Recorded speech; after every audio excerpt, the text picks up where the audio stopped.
The 2018 Genesis G70 is the Korean newcomer in the luxury car segment. Has it got what it takes to tackle the best in the class? In some ways it's hard to give you an accurate idea of what the 2018 Genesis G70 midsize luxury sedan will be like when it arrives in Australia, and that's after spending a good few hours in the car at its international launch in Korea.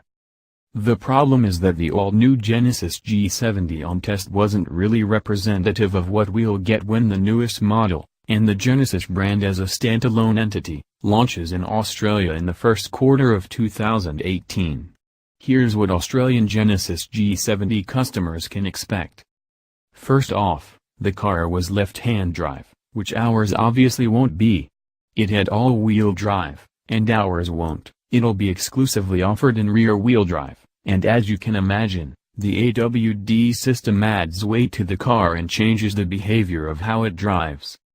All that'll be solved, hopefully, by the local tune, and, given the team's recent form on cars like the Hyundai i30, there's every chance it'll be very well sorted in terms of the ride comfort, body control and steering accuracy.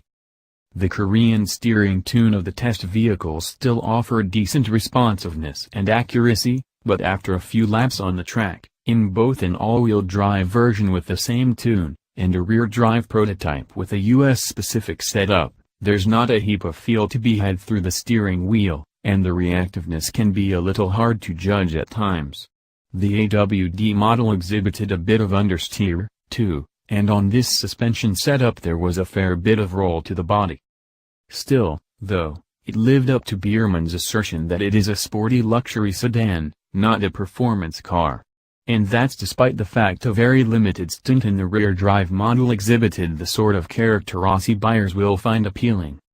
With a huge 272 kilowatts of power and 510 Nm of torque, it's expected the highest-spec version of the Genesis G70, which should be on the market in a price range below $75,000 plus on-road costs, will be outgunning German rivals for grunt.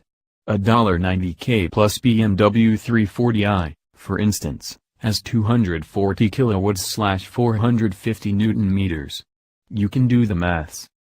Further highlighting the fact this is no European luxury wannabe, there are no downsized 1-point-something-liter engines here. The smallest petrol is a 2.0-liter 4-cylinder turbo with a chunky 190 kilowatts and 353 Nm, but we didn't get to drive that one.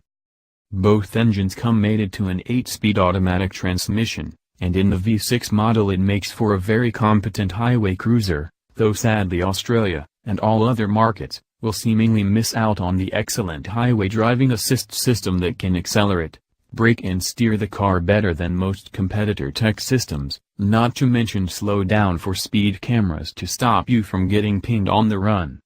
It was great, and didn't require steering intervention for a full 5 minutes, while it piloted us along a busy freeway without a single quick grab the wheel.